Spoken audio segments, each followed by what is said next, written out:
Bonjour tout le monde, j'espère que vous allez bien. Aujourd'hui, je voudrais revenir sur le magnifique jeu des PN et leurs attaques subtiles.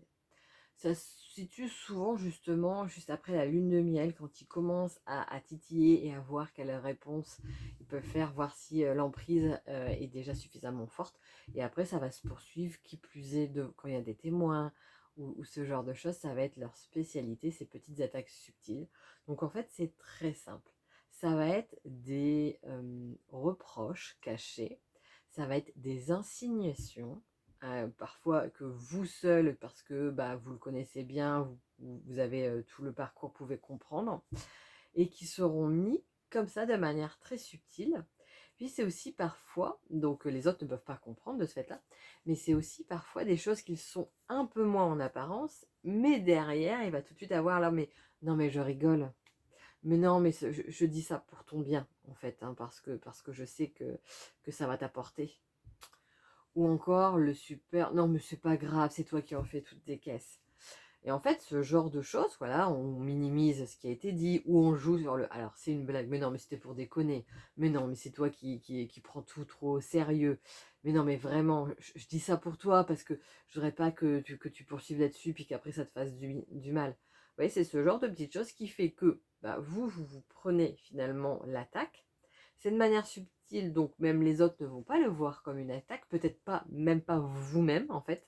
Vous allez croire effectivement sur le coup, mais pour autant, il y a quand même la petite écorchure qui aura lieu. Et donc là, on rentre déjà dans de la maltraitance.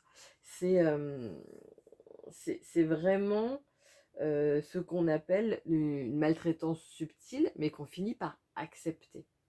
Et en fait, c'est ça qu'on ne se rend pas compte des violences psychologiques. Parfois, les gens disent mais comment t'es arrivé là? Et même soi-même, en fait, quand on en sort en me disant mais, attends, mais comment j'ai pu accepter tout ça?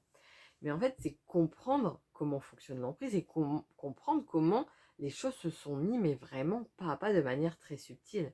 En fait, c'était des petites choses comme ça, de dire mais non, mais là c'est une blague, ou de faire des insinuations. Ça, j'ai déjà dit dans une des premières vidéos, de parfois d'un compliment, dire moi par exemple, on m'avait justement, j'avais pris le même exemple, et les gens n'ont pas compris. J'ai reçu des commentaires en disant mais c'était à toi de t'affirmer, c'est à toi de dire si, c'est toi qui as interprété, mais là c'est des personnes qui ne se rendent pas compte de ce que c'est qu'une relation d'emprise.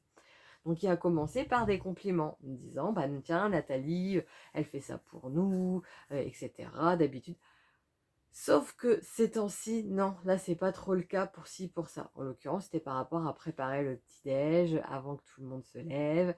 Et puis c'est ce que je faisais au début. Et puis un moment, parce qu'il y avait beaucoup de fatigue, parce que je dormais très mal, parce que bah, forcément j'étais pas bien, et bien je me levais un peu plus tard. Donc il n'y avait pas la préparation du petit-déj.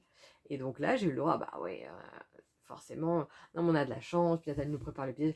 Ah bah non mais pas ces temps-ci, c'est vrai que.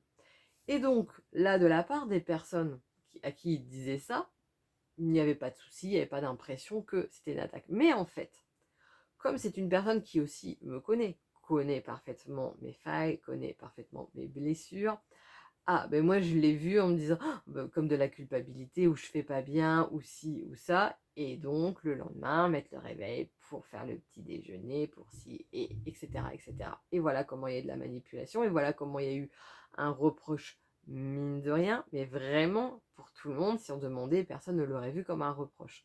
Sauf qu'en fait, c'est des petites choses comme ça qui sont très subtiles, qui marquent la victime, qui en plus vont accentuer au fur et à mesure du temps l'emprise.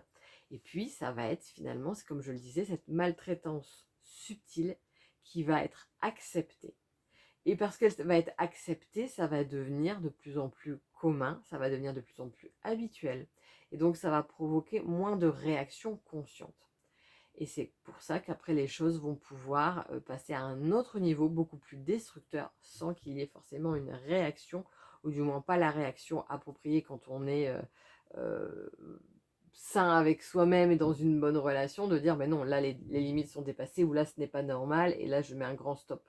Non, il n'y a pas ce mode de fonctionnement, il n'y a pas ce mode de fonctionnement, pardon, parce que justement il y a cette emprise et il y a ces choses petit par petit qui ont été acceptées, sans parler bien évidemment, comme j'ai pu le mettre dans d'autres vidéos, il y a plusieurs choses qui rentrent, hein, l'addiction à l'adrénaline, ce besoin de retrouver ce qu'il y avait au départ, etc., etc. Enfin, il y a plusieurs autres choses.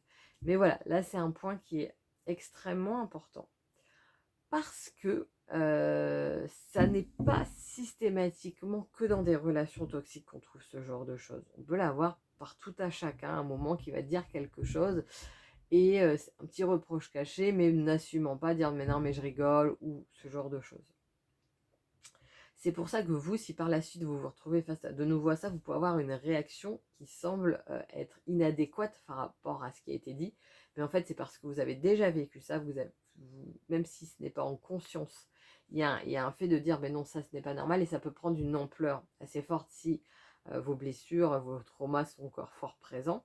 Et même si ce n'est pas le cas, il peut avoir un rejet. D'où l'importance de se dire, mais comme ça, même si ça ne vient pas que de personnes vraiment perverses, narcissiques, ou là, de toute façon, on peut rien y faire, mais quand ça vient de tout à chacun, c'est important de dire les choses, d'expliquer, pour que les personnes qui ne sont pas forcément, ne se sont pas rendues compte de cette subtilité et de l'effet que ça peut produire, puissent là être en conscience et changer de mode de fonctionnement, parce que effectivement, ce n'est pas sain, ce genre de remarques ou ce genre de discours envers autrui. N'hésitez pas à me dire ce que vous en pensez, n'hésitez pas à me faire part si vous avez une idée de vidéo que vous voudrez que je passe, une thématique, vous me le mettez en commentaire et si besoin, n'oubliez pas, vous avez en dessous le lien pour télécharger mes vidéos sur les différentes étapes pour se reconstruire après une relation toxique, mais aussi vous avez le lien pour prendre rendez-vous avec moi si vous avez besoin d'un thérapeute pour faire face justement à vos traumatismes, pour mieux comprendre cette relation toxique, pour vous aider à vous reconstruire par la suite. Comme je le dis, c'est nécessaire de se faire accompagner, donc n'hésitez pas si besoin. Vous avez mon calendrier qui est en description ou en lien sur la chaîne YouTube. Je vous souhaite une excellente journée, je vous dis à bientôt.